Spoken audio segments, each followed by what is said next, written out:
Баршаңызға сәлем, менің берекелі асханама қош келдіңіздер. Бүгін сіздермен 3 түрлі самсаның түйілу жолымен бөлісетін боламын. Бізге қажетті заттарымыз фарш, картошка, пияз, тұз және қара бұрыш қажет болады.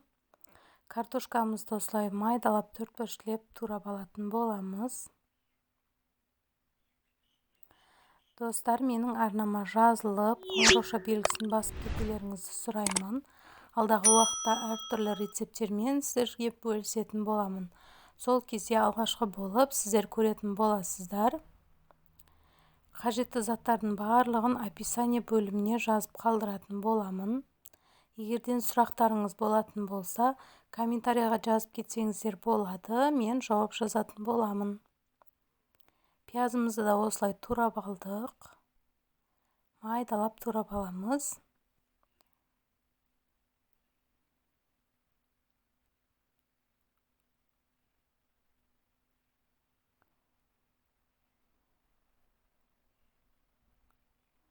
Қара бұрышымызды шашып, кішкене тұз қосып, жақсылап мұжлап тұрып араластырып алатын боламыз.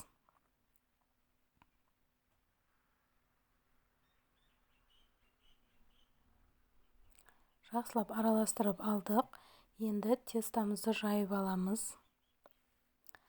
Қамырымның барлығын жайып дайындап алдым. Тестамызды жайып дайындап алдық. Енді самсамызды түйеміз. Осылай үшбұрыштылап түйіп алып, бұрыш-бұрыштарын осылай ішке қарай қайырып қойсаңыздар гүл болып шығады. Әдемі гүл болды.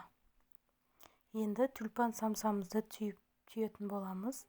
Қамырымыздың ортасынан бір бөліп алып, шет-шетін осылай жапсырып аламыз да, ішіне салмамызды салып, астын жауып алатын боламыз. Екі бұрышын астына қарай қайырып қоямыз. Тағы да жасап көрсетейін. Осылай міне бұрышын жауып аламыз. Ішіне салмамызды салып, астын осылай түйіп алатын боламыз. Екі шетін астына қарап қайтарып қоямыз. Өте оңай. Әдемі болып шығады піскен кезде. Жинақы болып тұратын самса. Достар, егерден осы самсамның тестасын қалай жасағанымды білгілеріңіз келсе, комментария бөліміне жазып кетіңіздер. Алдағы уақытта мен сіздермен бөлісетін боламын. Міне 3 түрлі самсамызды түйіп алдық. Тюльпан самсамыз, гүл самсамыз, үшбұрыш самсаларымыз түйіп алдық. Енді тапамызға барлығын жайғастырып аламыз. Астына пергамент қағазымызды жайып алып, самсамызды қойып шығамыз. Үстіне жұмыртқаларымызды жағып алатын боламыз.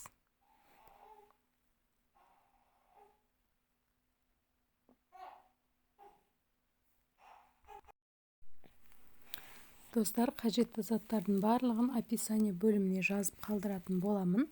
Сұрақтарыңыз болса, сол жаққа қоя кетсеңіздер болады. Мен міндетті түрде жауап беретін боламын. Жұмыртқаның сарысын осылай барлық жеріне тигізіп жағып алып, бетіне күнжіт шашатын боламыз.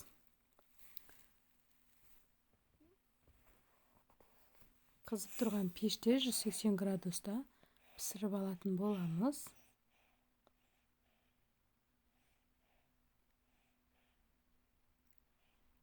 Самсамыз қызарып уже дайын болып қалды. Өте дәмді, сочный болып шығатын самса. Самсамыз дайын, достар. Видеомды соңына дейін қарап, лайк басып, комментарий жазып кетсеңіздер болады. Қазақша контенттің дамуына өз үлестеріңізді қосыңыздар, достар. Менімен бірге болғандарыңыз үшін алғысым шексіз.